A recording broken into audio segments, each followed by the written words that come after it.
Gareth, you're still away, I can see. You don't look like you're home yet, sir. That comes tomorrow. I'm still away and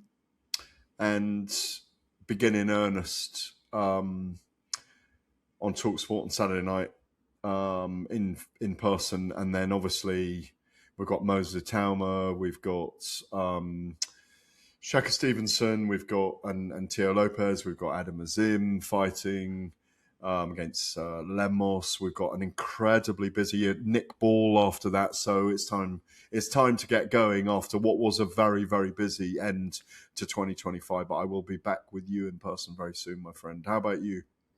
Good, yeah, good. Obviously, just had a pit stop in Germany over the weekend. Went to go and see Agit Kabayel.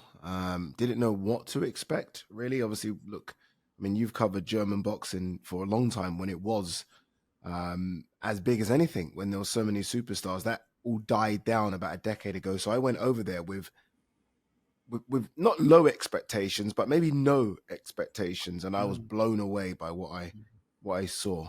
13,000 fans packed in to this wonderfly small arena, but they sounded like 60,000. It was Kurdish fans. I say, we're in Germany. We could have been in Kurdistan. It was so loud.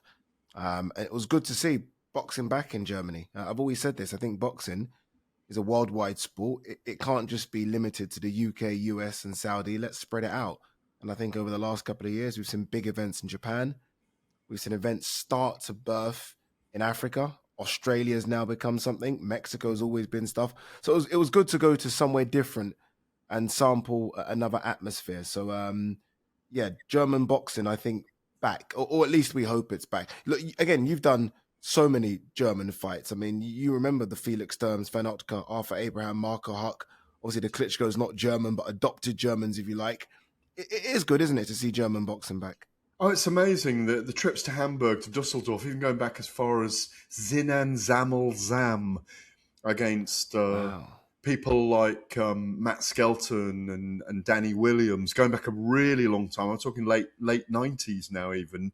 And it was lovely to see, obviously, K2 promotion, the Sauerland brothers, Mick Hennessy had involvement with all of that years ago. And like you mentioned, all those guys, King Arthur Abraham, Marco Huck, the two Klitschko brothers, Vladimir and Vitaly, who were obviously both ensconced in their battle against the Russians still in Kiev for their Ukrainian country, the country of Ukraine. But it was gratifying to see my friend Bernd Bunter, who was the manager of both those guys on K2 Promotions, working for DAZN Germany on Saturday night.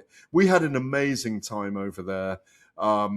Boxing was big, and Spencer Brown, Frank Warren, kind of leveraging. I thought George was very good on the broadcast on Saturday night as well. He's very measured, George. He explains the business very well, as you interviewed him there with, I think, Carl Frampton on Saturday night. He's very, very, very salient, very cogent, very germane about everything.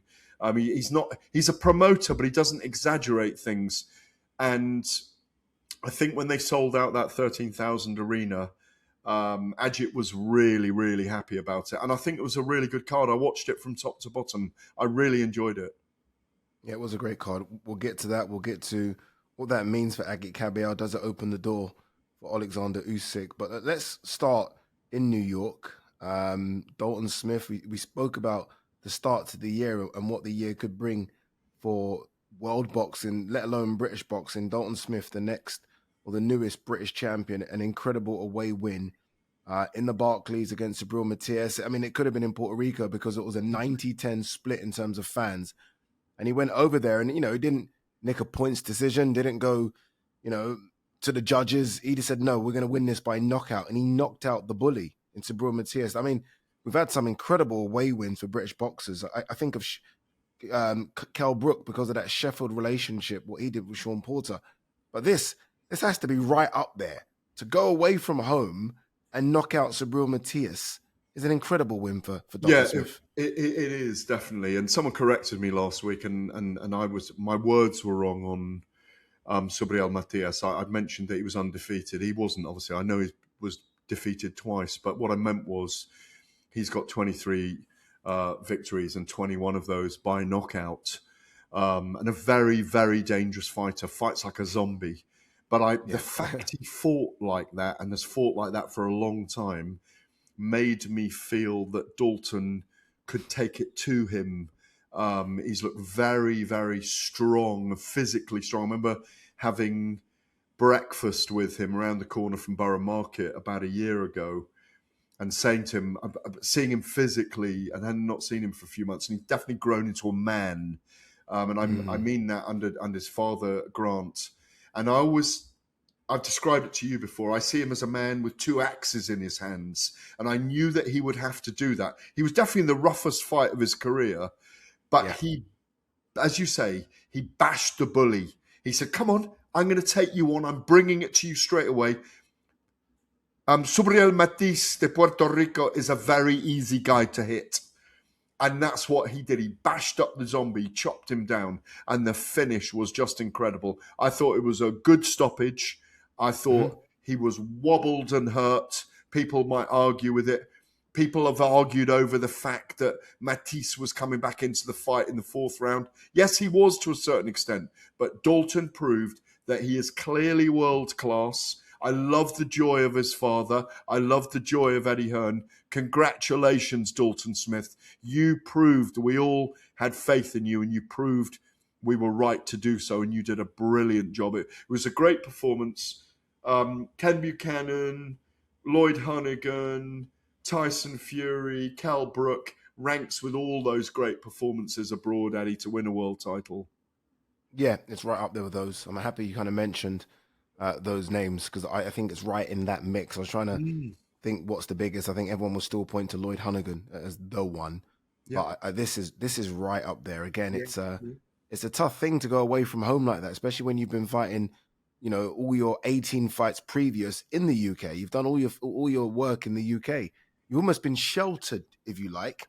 Every fight you've gone into as a favorite. So to then step out of that favorite tag and step away from home comforts, if you like, a rival promotion or a promotion that we didn't really know of, this fresh promotions, that's not easy. And I like the fact that you mentioned his size, because I was like, use your size, because he physically looked a lot bigger than Subriel Matiz. And Matiz did, have his way a little bit, but Dalton was like, no, we're not playing that game. I can bully back as well. And for them, again, to get the knockout is just the icing on top of the cake. And it was a good stoppage. I think everyone said that, Matiz got up, you let it go, he gets hurt. Dalton can finish, he can whack some. And I think it was a good stoppage. And there weren't that many complaints after from Subriel's team. I was looking for interviews about the stoppage being early, and no one said anything about that. So fair stoppage. And we have a bit of a new superstar. Hopefully, Gareth, it transcends into fans, because I've been at Dalton's fights and I'm like, where's the fan base? Like, is he going to get those?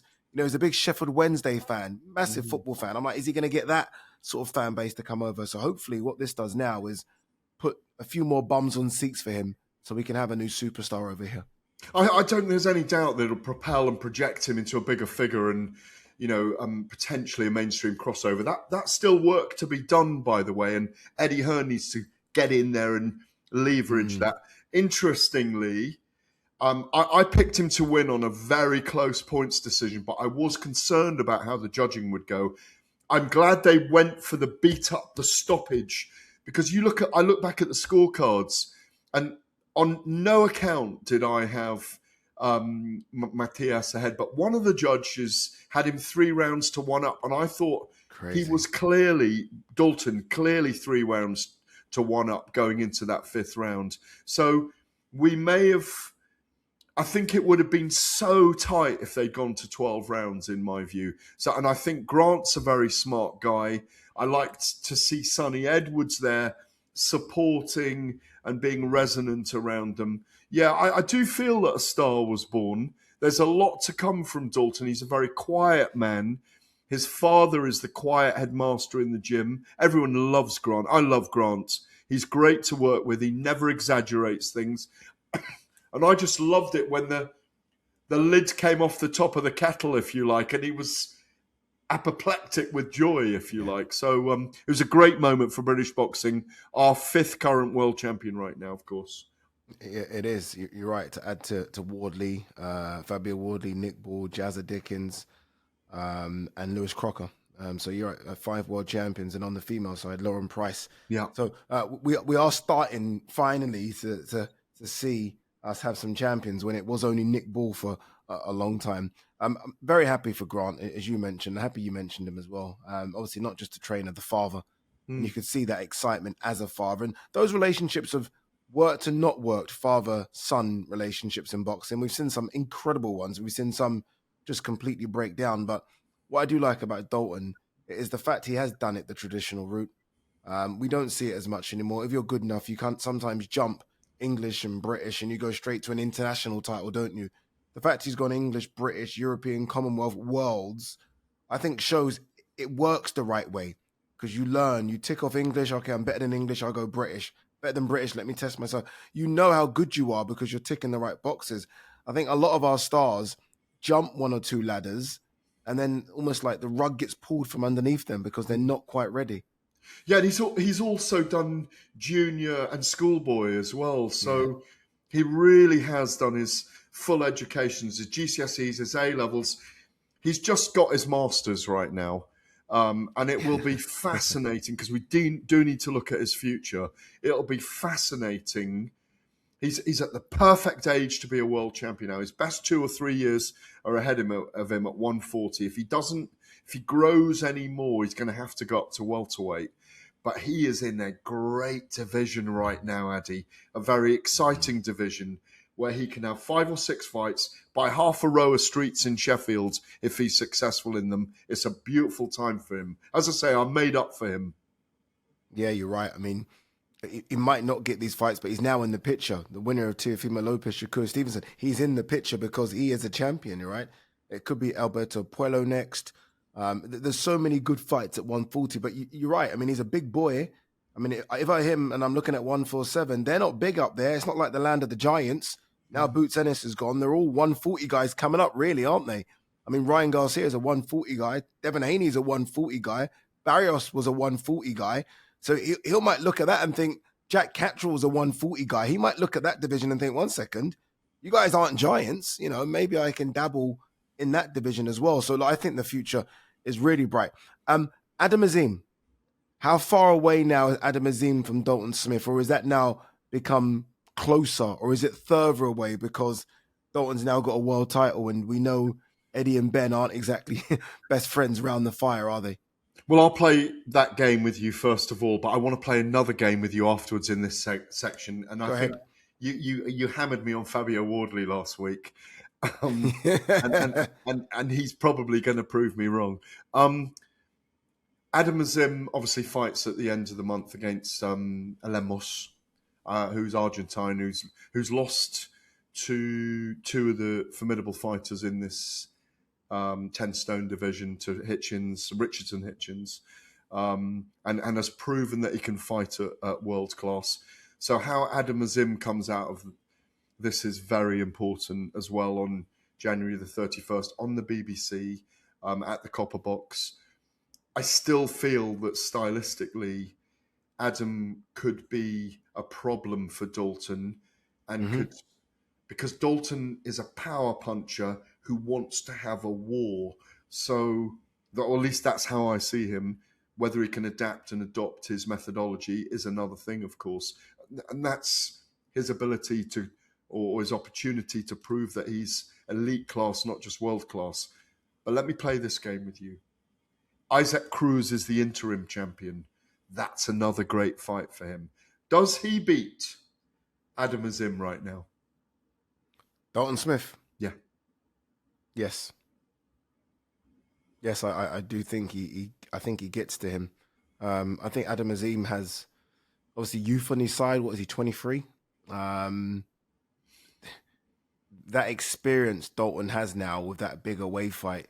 You know, like Dalton now knows he's world level. He now knows I'm a world-class fighter.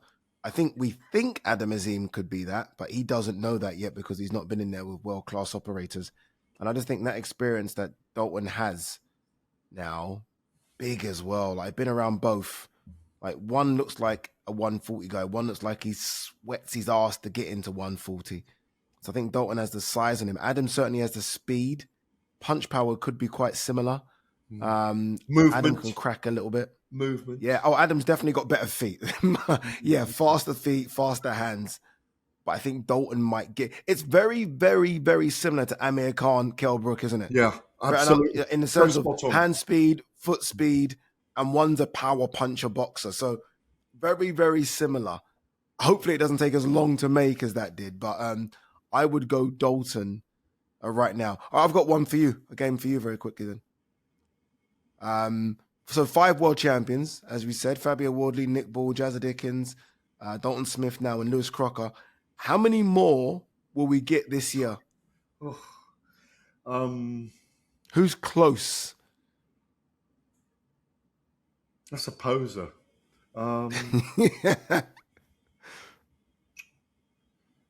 I can't think right now. Who's So Josh Kelly fights for a world title. Oh, Josh, end of Jan. That's a tough fight. It's a tough fight against Bakram. Very tough, yeah. He could do it. Again, he's got to be very clever in that fight. Hopefully, Adam Booth, the Dark Lord, has the right game plan for that, and Josh can exact that methodology in the fight. Maybe Moses Itauma by the end of the year. Tyson Fury, if he fights Fabio Wardley, that will be a switching of the belt. Whoever wins that one. Maybe Hamza Shiraz. Yeah, great shout. Forgot about that. Because he is mandated for the WBC and WBO. So he's got 2 cracks potentially, yeah. Conor Benn against Ryan Garcia if he beats Barrios. You know, I almost feel like I'm more confident of Conor chinning Ryan, but I'm not so confident of Ryan beating Mario. Well, we'll find out in late February, won't we? I mean, again, that's another big fight. February 21st, I think, that one. That's been done, Again, February 21st. Look at the year already. It's extraordinary. Does Dalton beat Isaac Cruz? That's a hard fight. It's a really good fight. That's a great fight. That is someone that will definitely be on his chest all night. Yeah. I think he beats him. I think he... that's hard. Then there's Puello and Sandor Martin as well. So yeah, 2 and 3. Eddie's got to be careful because there are guys out there that don't have world titles that are basically world champions in weighting. I mean, Puello was the WBC. I mean, Isaac Cruz been a world champion. These are that 140 division is full of guys like that. So it's got to be careful. You've got to look at these matchups because you can win a world title and then lose it straight away, as Subriel did. Like literally, you can win it and then the next fight you've lost it. So they've got to be very, very careful. All right, let's talk about Agit Kabayel. Routine win in Germany against the unknown Damien Niebuhr, unbeaten, dangerous pole. Eventually, Agit Kabayel got to him, broke him down, and got the victory in the 3rd round. In terms of atmospheres, I've always said like the Lee Wood fight. Sorry, Josh Warren and Lee Wood to an extent, but Josh Warrington fights are pound for pound the loudest fans I've experienced. I mean, they're football fans, aren't they? That just turn up for boxing. Saturday rivaled that.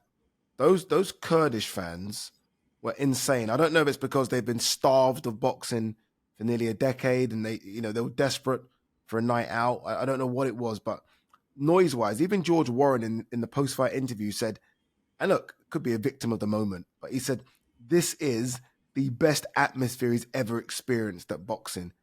And I'm like, George, are you sure? You've been at a few big ones, but it was great to see them turn out for Kabayel. I didn't know Kabayel had this type of support. I didn't know he was this much of a draw, Gareth. I don't know if you did, but I didn't.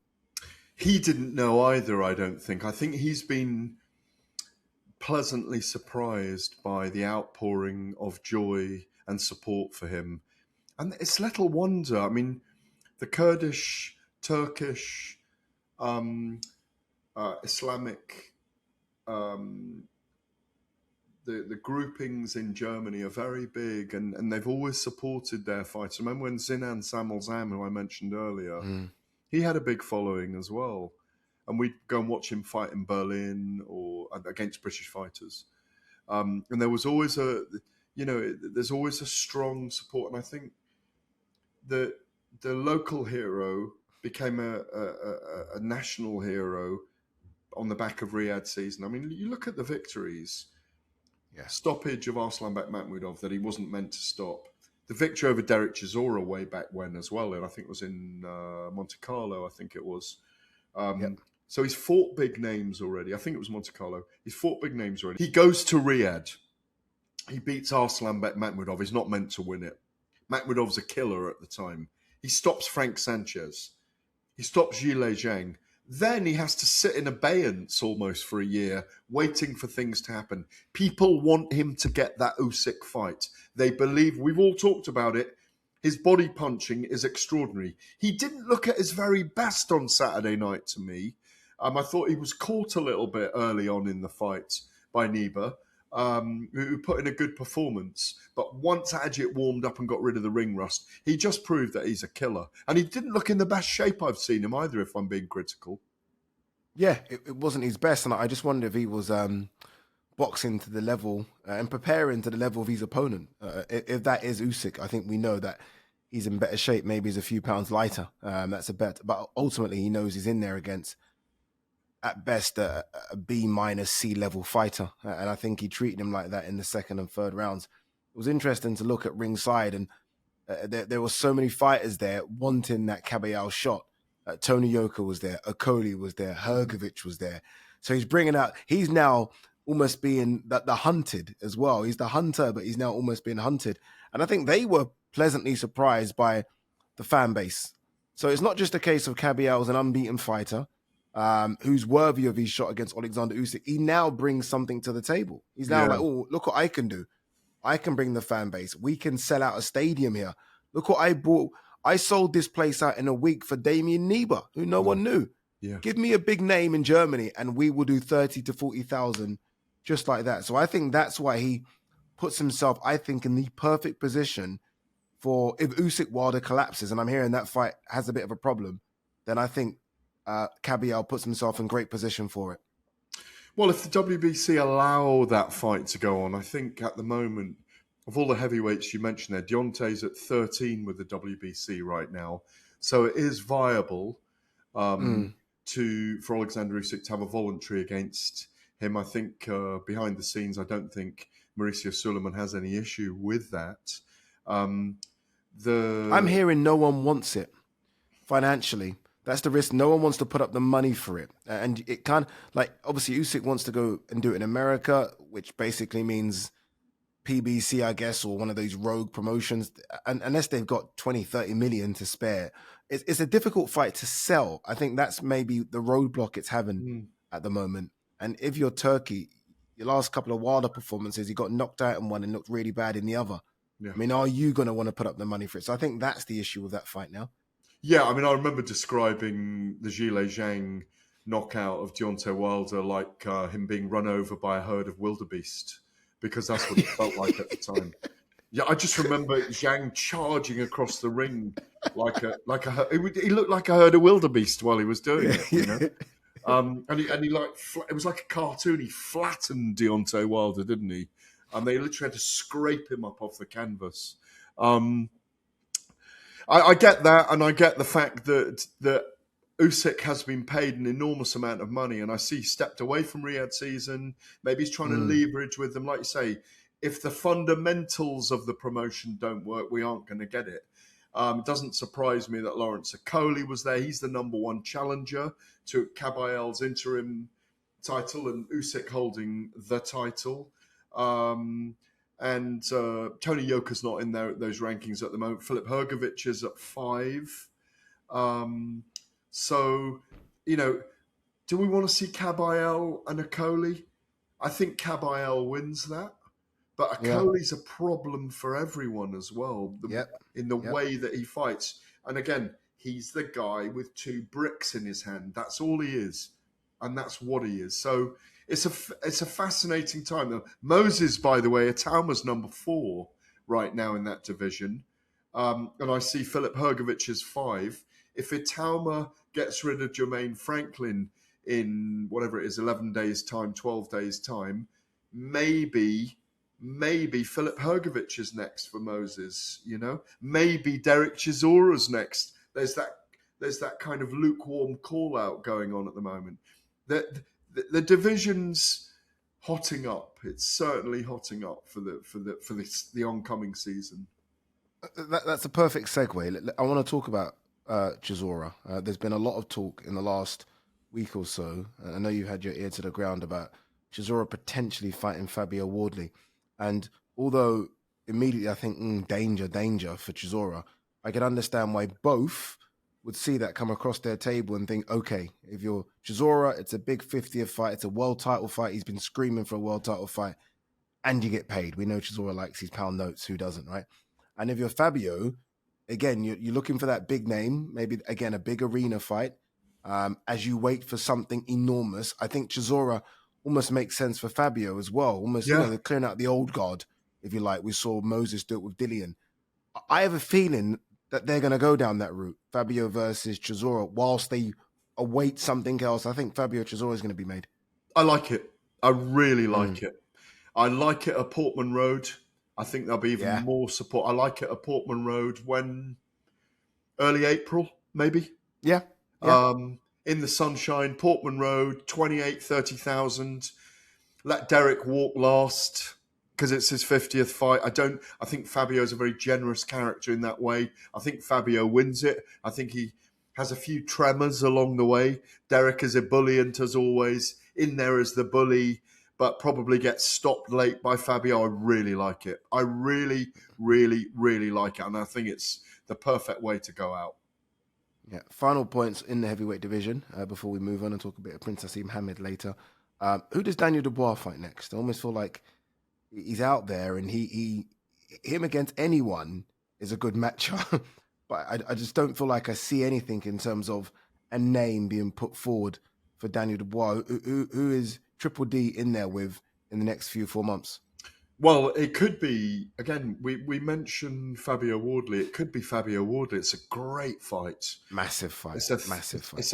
I think we've talked about it as well, and we've mentioned it certainly on the show together on Fight Night Extra. It's a stadium fight. Or maybe Agit Kabayel now. Again, it's another great fight. And I think if that fight happens, Daniel Dubois has got a bit of a name. We know what he's capable of. I think they elevate it to 25,000 in Germany. Maybe go to Hamburg, maybe go to one of the football stadiums. So, so I'd say Agit Kabayel or Fabio Wardley or Moses Itauma. But will they take the risk with Moses Itauma against Daniel Dubois? Yeah, and final one, more images, more videos in this last couple of weeks and in the last year from Tyson Fury. This time I saw him with a log. Have you seen him? But obviously, look, I know Thailand's a massive area. Have you seen Fury? Have you tried to go to where Fury's training? I know you're on holiday and it's a bit of a break for you, but also if you're in the same country as the Gypsy King, has there been any conversation about you going down to maybe sit with him and have a little interview? Yeah, I've got my log leaning up against at the moment. I went for a log run with him yesterday afternoon along the beach, and my log only weighed 10 kilos, but his was about 60 kilos. And I thought I'd keep it quiet about that I'd gone for a jog with him. No, I haven't seen him. No, I haven't. I haven't seen him. I have reached out to his team. He's not doing a lot of media stuff here other than posting. He's got his family here. He's got young Prince training with him, who looks amazing, by the way, on the bag. Have you seen it? Yeah, he does. Jab, jab, jab, hook, hook, hook, hook. And you can really see the young man growing up and how proud he is when his father says he's proud of him, how happy he is. So no, I haven't seen him. I have reached out. He's about 100 miles away from me down in Jontième, leaving him alone. I'm glad he's back. We never thought he was away, to be honest, but clearly the gap in between has the absence has allowed him to fall in love with the sport again, and we'll see him back. Maybe that's Fabio. I don't see it myself. I see it as a warm-up. warm-up fight, and then maybe something else later on. But it's good to see him back and out in the public again. Yeah, he looks like he's getting into good shape. We are hearing maybe Arslanbek Makhmudov, who obviously had that good win in the UK. When was that now? When was that Makhmudov fight? Against Dave Allen, that was November, Yeah, I think. November? Yeah, Makhmudov potentially. We know who he is over here. Let's just say that. So it's an easy sell. A bit of breaking news coming to us. We don't normally do breaking news on this pod, but I was going through Twitter during the break, and it's come up that Moses Itama, Jermaine Franklin, has been postponed. Moses Itama, it says here, has sustained an injury in camp, and therefore his fight with Jermaine Franklin and the whole DAZN show has been rescheduled to March the 28th, 3 days after my birthday. That's very disappointing. I mean, we're waxing lyrical about January being the greatest month we've ever seen. I mean, it still is a great month, but Moses Itama being injured's a bit annoying, isn't it?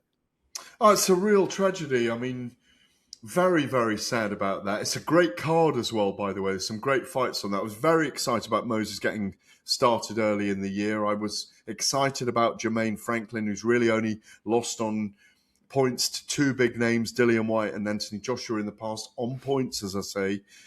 He's lost those two big fights, and he would have been a test for Moses, even though I think he would have stopped him. But when you think about Willie Hutchinson against Ezra Taylor was on that card, Ade. Nathan Heaney and Jerome Warburton. Big sale, big ticket seller, Nathan Heaney. Liam Davis and Zach Miller on the card. Real shame. Yeah, real shame for everyone. Fighters, everyone that's bought tickets as well. Again, it's not just... I mean, you think of the fighters, and rightly so, because they've all done their counts, but I always think of people that have book tickets, train tickets, hotels, whatever, things that are very difficult to get your money back on.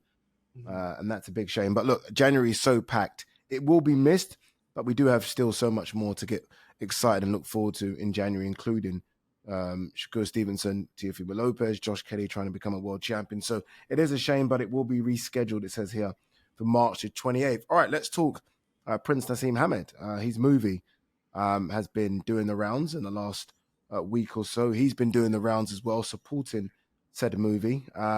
Let's hear from him. Again, the movie's called The Giant. It's based around his career and relationship with Brendan Ingle. And he told us he had zero involvement with the film until the very last minute. Zero involvement with the film. I find that strange. Because if a film's based on the life of Prince Naseem Hamed and that relationship with Brendan Ingle, I mean, the star is Prince Naseem Hamed. How can he have zero involvement in a film about him? Well, a lot of it, if you think Pierce Brosnan was the star of the movie and was playing Brendan Ingle, apparently, I haven't seen the movie yet, by the way, even though it was out on January the 9th. I'm really looking forward to watching it. There are depictions that are critical of Naz in it as well, and obviously he's got very involved. He's been around Pierce Brosnan. He did a panoply of interviews last week. I see, of course, from those quotes and from hearing from him just then, he was on Goldstein and Cundy. I'm sorry, Goldstein and Bent, wasn't he? And he was brilliant on there. But I am going to bring this up, Ade. I remember 10 years ago when Naz was inducted into the International Boxing Hall of Fame. Obviously, Brendan passed 7 years ago, and I wrote obits on him at the time for Ring Magazine, for The Telegraph, and I would count myself as a friend and close to Brendan. When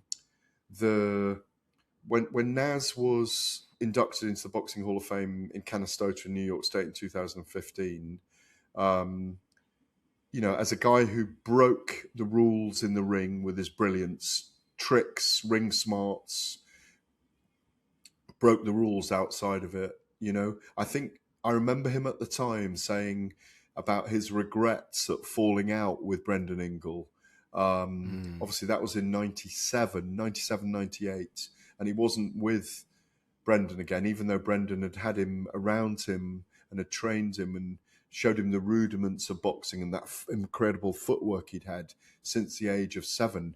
And Ingle was a boxing Svengali, if you like. And without him, we would never have heard of the Prince. I don't know if you've been to the Winco Bank gym, but Naz's parents. You have, yeah? Yeah, I have. And you'll see where the parents' shop was. It's literally 50 meters up the road, isn't it, from the Winco Bank gym on the corner there. So to find one of the all-time greats is an extraordinary feat from both men. And I remember, I can quote Naz from that interview saying there was obviously an acrimonious split between the two. And he wanted to put it right. And he said, I want to see Brendan and say sorry for the nasty things I said about him, because I'm so grateful for the things he did for me. The sad thing is that Brendan, who was in his 70s at the time, they never made up. And I remember trying with Dom Ingle and with Naz, trying to bring them together in that time to see if they could reconcile. But they obviously never did, and Brendan didn't want to. So it's a very sad end to the relationship, kind of around money, I think. But we've seen it time and time again in boxing, where when boxers earn a huge amount of money and maybe they don't want to pay so much to their trainers in the end, it's one of those difficult moments. Yeah, listening to or watching a few of Naz's interviews during this media run for this film, I feel like old wounds have been opened again, which is disappointing. He's spoken about the falling out. He said some things about Brendan that I find a difficult listen, and I'm not privy to. I'm not around them. I think Johnny Nelson's responded to a few. Obviously, someone that was around both, and I almost find it's become a bit distasteful, if you like, for me, which I don't like, especially considering Naz is my hero. Yeah. Every time everyone says who is the greatest British boxer of all time, I always say Prince Naseem Hamed. Like, he's number one for a lot of people. So, but this side of it, I'm like, I don't really want to hear, especially when, again, someone's not here to almost defend themselves, if you like. I find it quite a little bit distasteful. So hopefully Dominic Ingle and Naz can sit down and kind of just clear the wounds, heal the wounds, whatever you need to do. Fix it, because it's not the only one. I mean, Ricky Hatton and Billy Graham, again, a relationship that you never thought would broke down as well. Supposedly money at the root of that. So it's not the first time we're going to hear it. Won't be the last, but it doesn't make it more better. Still uncomfortable. Yeah, I mean, look, I go back a long way with this, and obviously I covered parts of Naz's career, and I was on the road with him after Brendan and during Brendan. And, you know, I mean, I wrote copiously on it, and you know, I can recall, you know, after 16 years together, late in 97, Ingle told Hamed that he was no longer prepared to work with him. He revealed that, or from his side, that he thought Hamed had belittled and insulted him in front of Frank Warren and Joe Calzaghe, saying he'd achieved nothing, claimed he'd been paid late and his fees reduced. And Brendan said some hard things about Naz as well, and it embittered their relationship. You know, he'd mentioned at one time, I think it was in one of his books, that he'd made money his god, which was kind of an unkind thing to write, and said that Naz had become more obnoxious as he became wealthier. Look, it's a real shame, as I say, this famous quote. Brendan told me at that time, prior to his passing, you know, I'd say to Naseem, I'm quoting this, it's no good being a good Muslim on a Friday and a bastard for the rest of the week, just as it is no good being a good Christian on a Sunday and a bastard the rest of the week. Civility and good manners cost nothing. Obviously, those are very harsh words in today's climate, but Brendan was a guy who'd come and was a blacksmith striker. He'd come from Ireland. He ran the hills in the mornings. He boxed himself. He ran 8 miles in the morning. He was a custodian of discipline, and he took no prisoners. But Naz is the same. Naz was amazing. Naz was a pathfinder. Naz was an inspiration to your generation, people in their early 40s. He was everything. You know, I was already covering him. I'm 10 years older than Naz, and he was amazing. He was spectacular. The cameras came on when he came to life when the cameras were on him. I remember sitting with him in training camp in America. I went to see him on my own one day, and I sat in a revolving chair, and he bounced around me and showed me his movement. And we talked about Sufism. He's a beautiful human being, Naz, and he's got 3 beautiful sons and a beautiful wife. I just think it's really sad that the two men didn't reconcile before Brendan passed away. Yeah, very sad indeed. But look, the movie, the Giant, is in cinemas now. Go and watch it. It is around the story of Prince Naseem Hamed growing up, tough area in Sheffield, and going on to become one of the greatest British fighters of all time, and the relationship he had with the late, great Brendan Ingle. All right, you've been listening to Find It Extra on talkSPORT 2. Big thanks, as always, to Gareth for joining me today. Thank you. Get home safe as well. Enjoy the last few hours in Thailand. Remember, if you've missed any of this show, you can listen to it as a podcast. Find it under the Fight Night banner on the talkSPORT app, on YouTube, or wherever you get your podcast from. We'll be back next week.